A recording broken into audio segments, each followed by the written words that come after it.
오늘 말씀의 제목이 하나님의 은혜입니다.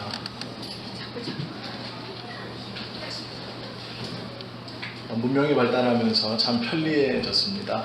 예전에는 김장김치라는 걸 했습니다. 겨울에 반찬 마련하기가 어려우니까 겨울을 맞이하면서 김치를 많이 담아서 겨울 동안 먹을 반찬을 준비하는 것을 김장김치라고 이야기했죠. 그런데 요즘에는 김치냉장고가 너무 잘 만들어져서 1년 내내 좋은 맛의 김치를 먹기 위해서 김장을 담습니다. 또 겨울뿐만 아니라 아무 때나 김장을 할 수도 있게 되었습니다. 불과 몇십 년 전까지 100여 년 전 안쪽으로 천형이라고 여겼던 걸리면 죽는다라고 생각했던 질병들이 지금은 대다수 알약 하나에 주사 한 번에 완치가 되고 깨끗하게 낫는 것을 우리가 또 보게 됩니다. 또한 제 얼굴에 붙어있는 이 마이크도 과학의 발전의 한 모습이죠. 마이크를 좀 치웠습니다. 이게 답답하기도 하고 제 스스로 성도님들하고 저하고 무엇인가 막고 있다는 생각에 이걸 좀 치웠습니다.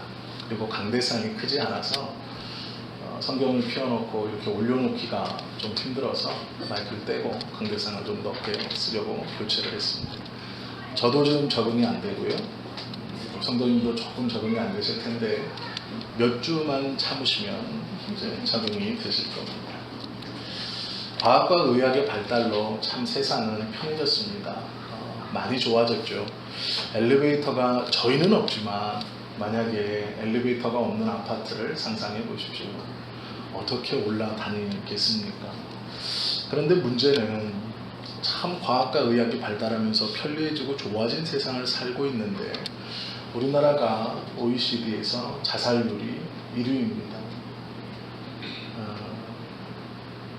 다 아시겠지만 언론에 한 중견 여배우가 호텔에서 자살을 했다는 그런 소식을 보셨을 겁니다.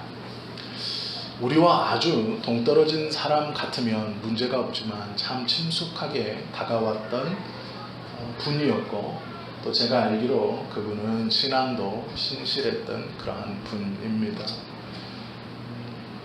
잘 먹고 잘 살게 된 세상이고 편리하고 안전하게 된 세상인데 여전히 사람들은 괴로워하고 힘들어하고 아파하고 있습니다. 삶에서 오는 그 어려움과 아픔을 제대로 해결하지 못하면 또 다른 많은 사람들은 약물이나 마약을 찾으면서 손을 대고 있습니다. 젊은 사람들이 특별히 쉽게 구할 수 있는 여러 가지 환각제, 약물들을 오남용하는 것을 우리가 요즘에 또 언론에서 많이 보고 있습니다. 돈도 있고 여유도 있지만 왜 이렇게 아파하고 힘들어하고 고통스러워할까? 한 번쯤은 우리 기독교인들도 생각을 해보아야 합니다. 이것은 의학의 문제도 아니고 과학의 문제도 아니고 먹고 사는 문제가 아닌 것 같습니다. 무엇인가를 잘 모르기 때문에 어떠한 것을 알지 못하기 때문에 마음에 공허함이 있고 아픔과 고통이 따라오는 것이죠. 믿는 사람, 우리들의 삶의 모습은 어떤가 한 번쯤 돌아보십시오. 나는 항상 기쁨 가운데 사는가? 그렇지 못할 겁니다. 항상 즐거우세요? 그렇지 않을 것 같아요. 저도 항상 즐겁곤 싶지만 그렇지 못합니다. 자살을 한다든지 큰 죄를 범하며 살고 있지는 않지만 때로는 어렵고 때로는 힘들고 마음이 아프고 괴롭게 살고 있을 때가 많죠. 허무함도 오고 또 주위 사람들에게 생각지도 않은 일들이 생기면서 절망감을 느끼며 살아가는 것이 우리의 삶의 모습입니다. 우리에게 정말로 필요한 것, 그것이 무엇일까? 우리는 이미 다 알고 있지만 오늘 골로새서 1장 특별히 이 15절에서 20절의 말씀을 보면서 우리가 진실로 알아야 되는 것이 무엇인가, 그리고 우리가 세상에서 무엇인가를 채우고 위로받는 것이 하나님께 나와 위로받는 것과는 무엇이 다른가에 대해서 좀 함께 보려고 합니다. 오늘 본문은 시작부터 마지막까지 예수님에 대해서만 설명하고 있는 그러한 본문입니다. 다른 말씀은 없고요. 예수님이 누구인가, 그가 무엇을 하시는가, 그를 믿는 사람은 어떻게 되는가에 대해서 말씀하는 구절입니다. 예수님은 누구신가? 13절과 14절에 보면 이렇게 말하죠. 그가 우리를 흑암의 권세에서 건져내사 그의 사랑의 아들의 나라로 옮기셨으니 그 아들 안에서 우리가 속량 곧 죄사함을 얻었다라고 이야기합니다. 예수님 안에서 우리가 죄사함을 받았을 뿐 아니라 그 예수님께서 통치하시는 사랑의 나라, 이해되고 감싸주고 서로를 도와주고 서로가 서로를 위해서 애를 쓰고 마음을 쓰는 그 나라로 옮겨주셨다 말씀하시죠. 하나님께서는 예수 그리스도의 피값으로 우리를 자녀 삼아 주셨습니다. 그리고 당신의 자녀라 불러주고 계시죠. 이것을 제대로 안다면, 이 은혜가 얼마나 큰 것인지 우리가 제대로 안다면 살면서 당하는 어려움과 고통이 어떠한 것인지를, 또 그것이 나의 삶에 그렇게 큰 것이 아니라는 것을 알게 될 것입니다. 주님은 창조주이시죠. 창조주 하나님이신 예수 그리스도라고 본문은 우리에게 말씀합니다. 15절과 16절에 보시면 이렇게 말합니다. 그는 보이지 아니하는 하나님의 형상이시요 모든 피조물보다 먼저 나신 이시니 만물이 그에게서 창조되되 하늘과 땅에서 보이는 것들과 보이지 않는 것들과 혹은 왕권들이나 주권들이나 통치자들이나 권세들이나 만물이 다 그로 말미암고 그를 위하여 창조되었고 라고 말씀합니다. 예수님께서 천지를 창조하셨다라는 선언, 또한 보이지 않는 하나님의 형편이다라고 말씀하시는 것이죠. 하나님은 보이지 않지만 예수 그리스도를 봄으로 우리가 하나님을 본 것이다 말씀하고 있습니다. 창조주 하나님이신 예수 그리스도, 이것은 초기 기독교 공동체에서 예수님은 인간이다, 예수님은 신이다에 대한 논쟁의 정답을 내려주는 그러한 말씀입니다. 골로새서는 안 믿는 사람들에게 주시는 성경이 아닙니다. 믿고 있는 사람들에게 주시는 것이죠. 믿는 사람들 안에도 그러한 것이 있었습니다. 예수님은 그냥 좋은 모범을 보이며 사셨던 분이지, 우리가 그분처럼만 잘 정의롭게 살아가면 세상은 좋아질 것이다, 이렇게 도덕적 모델로 생각하는 사람들이 초기 기독교 공동체에도 있었습니다. 그리고 지금도 이 기독교 공동체에 이 믿음을 가지고 신앙생활을 하고 있는 성도님들도 있습니다. 성경은 그렇게 도덕적인 모델로서 예수님을 따라가는 사람들과 아니다, 이는 반절은 인간이고 반절은 신이다 라고 생각했던 또 다른 부류의 성도들에게 그는 인간이 아니고 천지를 창조하신 하나님이시다 라고 가르쳐주는 본문이죠. 왜 이렇게 말씀을 하냐면 우리가 잠깐 뒤에서 볼 구절 때문입니다. 예수님에 대해서 설명할 때 하나님께서 바울의 손을 빌어 골로새에 있는 믿음의 성도들에게 예수님에 대해서 말씀하실 때 그는 창조자이다, 즉 하나님과 동등된 분이다, 만물을 함께 만드셨고 모든 만물을 그 발 아래 복종시켜 다스리시는 분이다라고 선언합니다. 왜 그러냐면 그 뒤에 이 하나님과 동등되시고 만물을 발 아래 두시며 통치하시는 분이 누구냐를 설명하기 위해서이죠. 예수님은 우리의 구속자입니다. 우리의 구속은 창조주 하나님과 동격이신 이 예수님께서 이루어 주신 것이죠. 왜 예수님의 창조성, 즉 하나님과 동등됨을 먼저 강조하느냐? 그 높으신 분이 너희를 구원했다라고 선언하기 위해서입니다. 즉 무슨 얘기냐면 너희를 구원하신 그분의 권세와 권능이 하나님과 같다. 즉 하나님이 너희를 구원했기에 너희는 흔들리지 말아라 라는 말씀입니다. 우리의 구원은 우리가 그냥 살면서 여러 접하는 어떤 나라의 국가의 신이거나 어떤 땅의 토지 신이거나 어느 곳에서 흔하게 볼 수 있는 어떠한 신이 아닙니다. 일본에 가면 수많은 신들이 있다고 합니다. 그 신들 중 하나가 아니라고 말씀하고 있다는 것이죠. 너희를 구원하신 이는 창조주 하나님이시다 라고 우리의 구원의 확실성을 다시 한번 말씀시켜 주시기 위해서 예수님이 하나님이다 라는 것을 먼저 선언하고 있는 것입니다. 예수님은 공생의 기간 동안 3명의 죽은 사람을 다시 살려주셨습니다. 딱 3번 죽은 사람을 일으켜 주신 적이 있죠. 무리를 걸으셨고 베드로도 걷게 하셨고 물로 포도주도 만드셨고 오병이어의 기적도 일으켜 주셨습니다. 왜 그러셨느냐? 창조주 하나님만이 할 수 있는 일을 예수님께서 행하시면서 내가 너희의 삶에 순리를 거스르는 죽은 사람이 살아날 수 없고 작은 것으로 많은 것을 먹일 수 없고 사람이 물 위를 걸을 수 없다는 이 당연한 순리와 진리를 역행하는 그것을 나의 마음대로 조종할 수 있는 즉 만물의 순환과 순리가 내 발 아래 있다라는 것을 보여주시기 위해서 그 이적을 행하신 것입니다.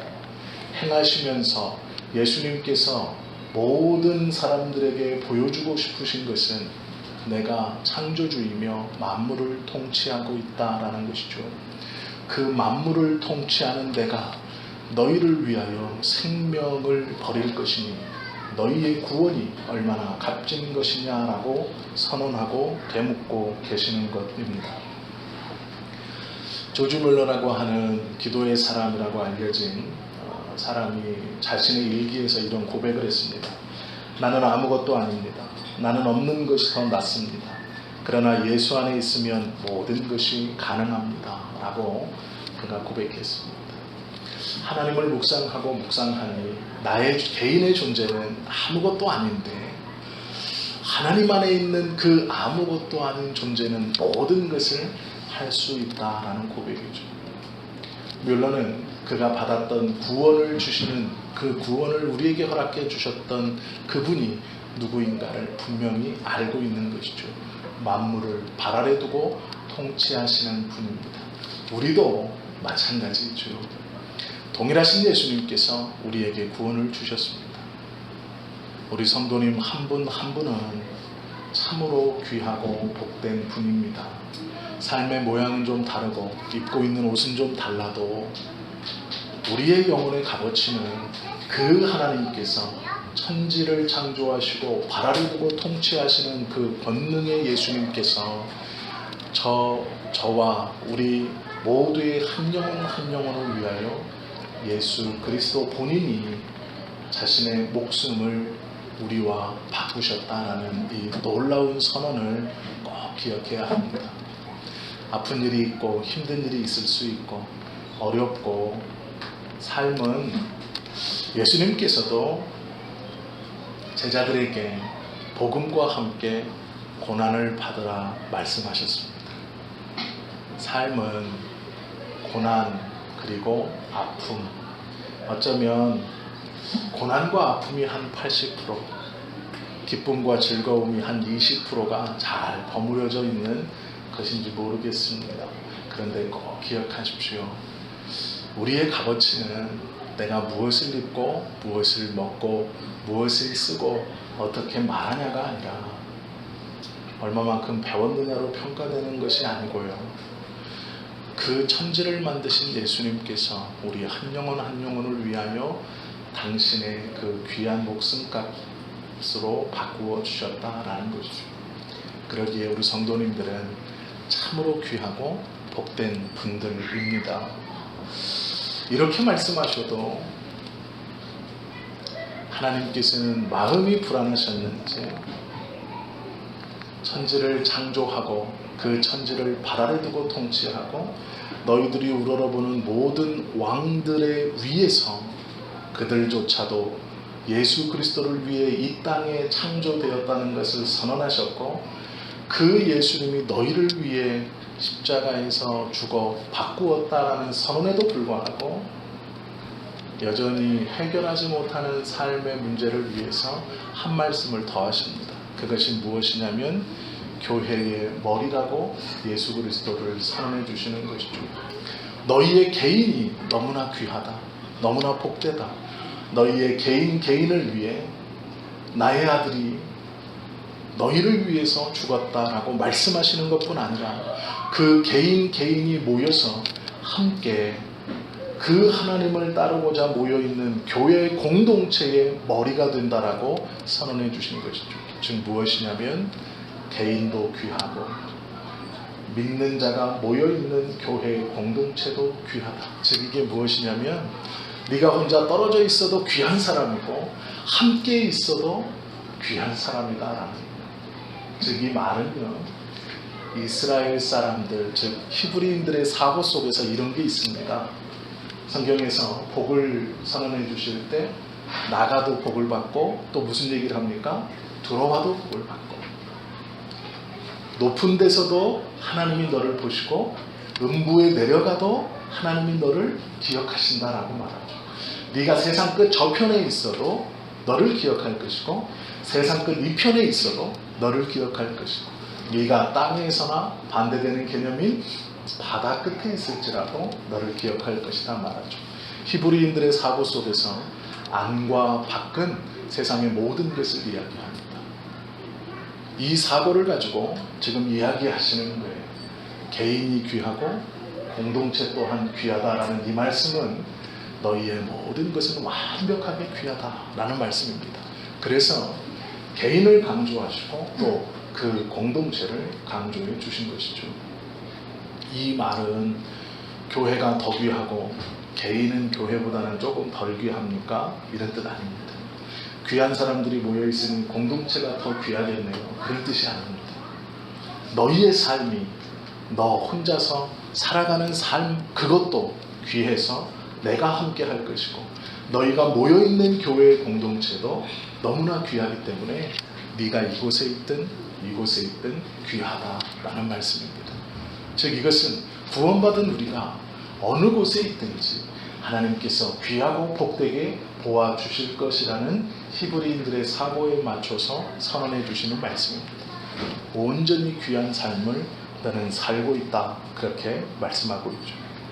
17절에 보시면 또한 그가 만물보다 먼저 계시고 만물이 그 안에 함께 섰느니라 라고 말씀하고 있습니다.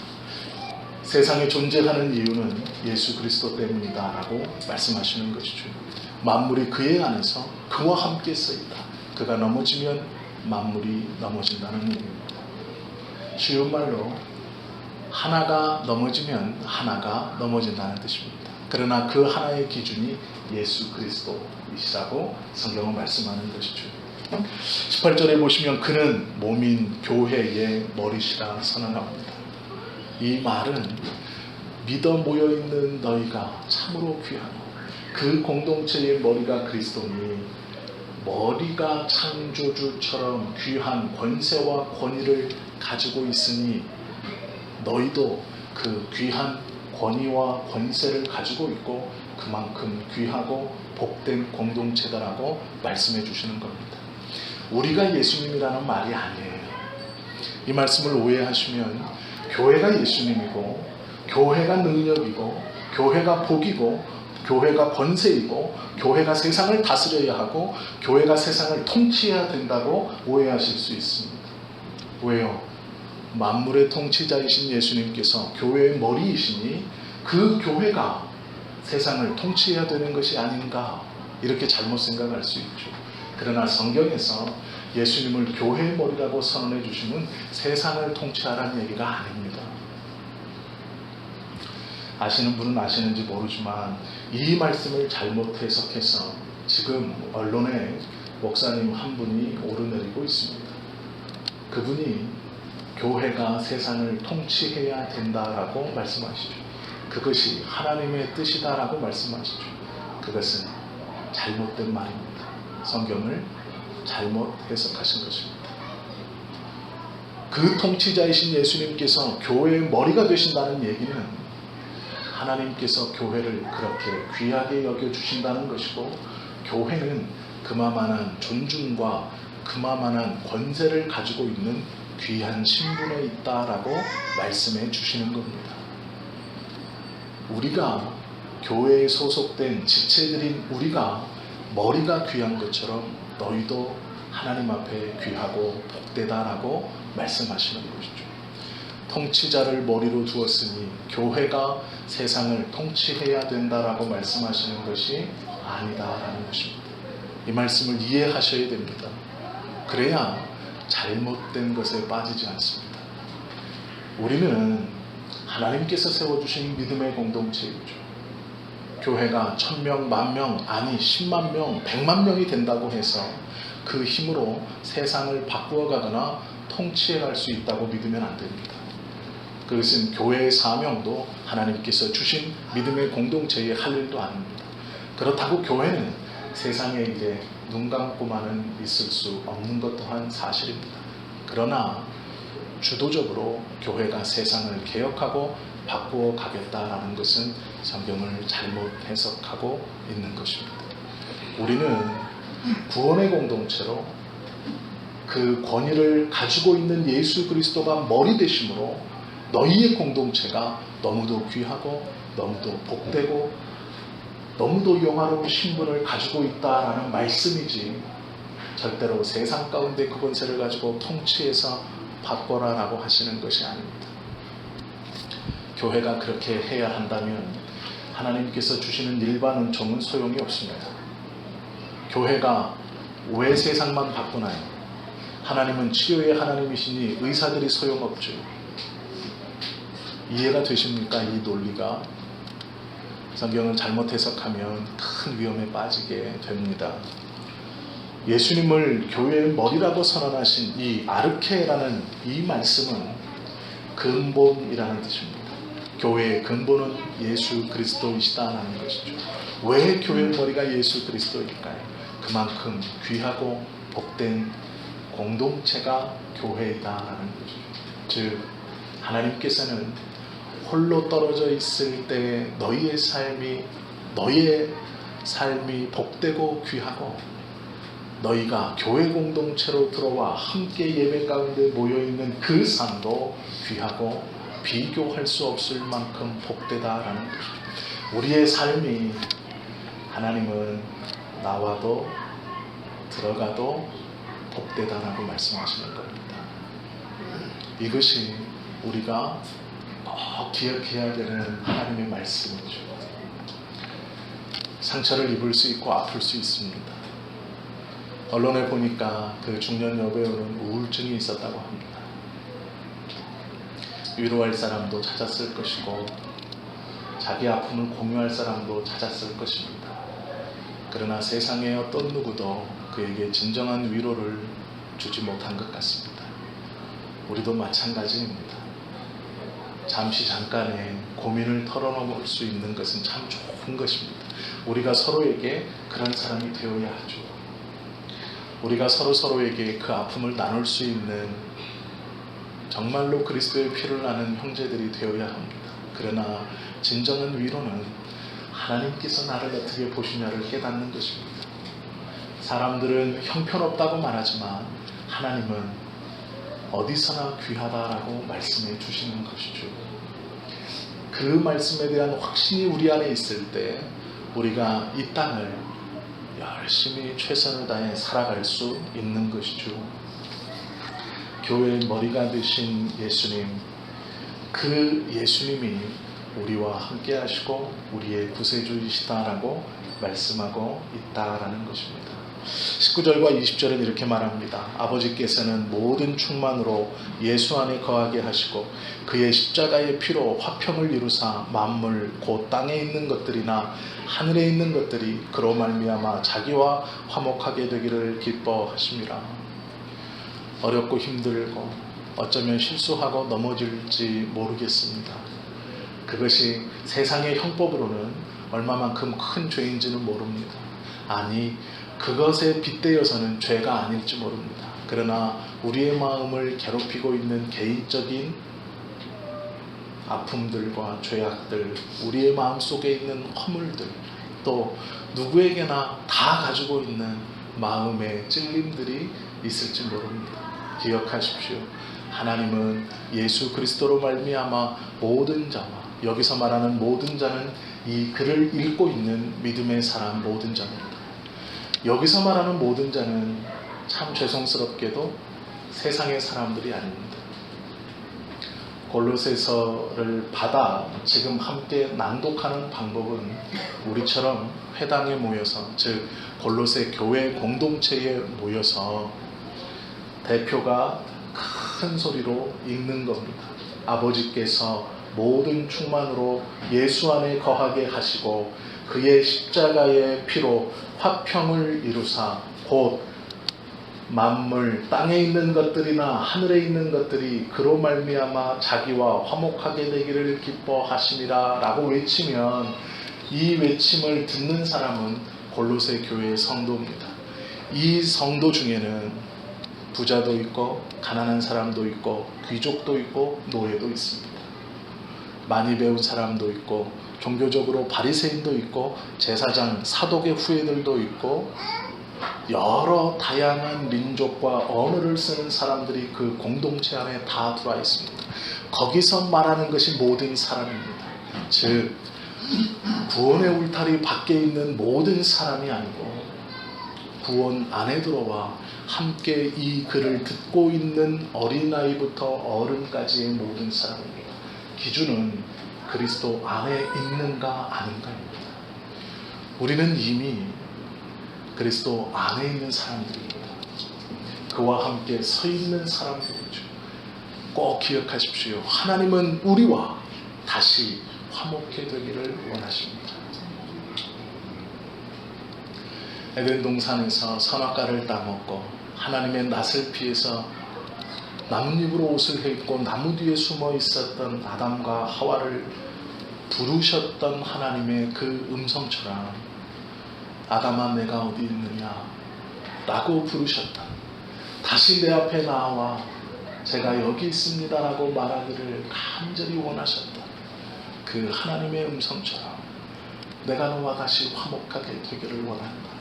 너의 마음에 있는 그 작은 찔림과 마음 아픔과 그 죄성이 다 고백되어 깨끗게 될 것이니 나와 다시 화목하자라고 말씀하십니다.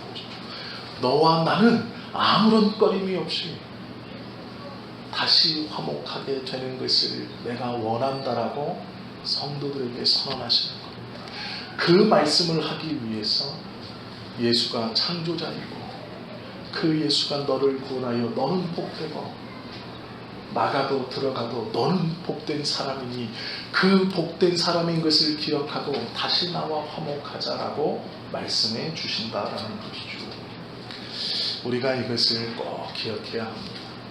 히브리서 12장 2절을 보면 믿음의 주요 온전케 하시는 이 예수를 바라보자 라고 말합니다.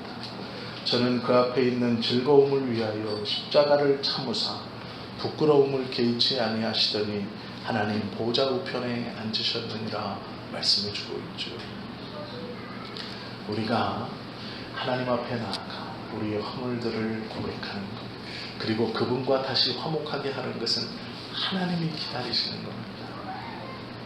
우리의 마음에 예배에 나오지만 기도를 하지만 마음에 하나님과 진정한 화목 없이 한 발 물러서 주변을 뱅뱅 돌고 있는 것은 아닌가. 떠나지도 못하고 다가오지도 못하고 내 마음에 꺼림이 있어 그렇게 주변을 돌고 있는 것은 아닌가. 그러다가 잘못된 선택을 할지도 모릅니다. 하나님께서는 그러한 일을 기뻐하지 아니하시죠. 우리가 이미 다 알고 있습니다. 하나님은 화목해 되기를 원하십니다. 로마서 3장 25절 말씀을 보면 이 예수를 하나님이 그의 피로 인하여 믿음으로 말미암는 화목제물로 세우셨으니 말씀합니다.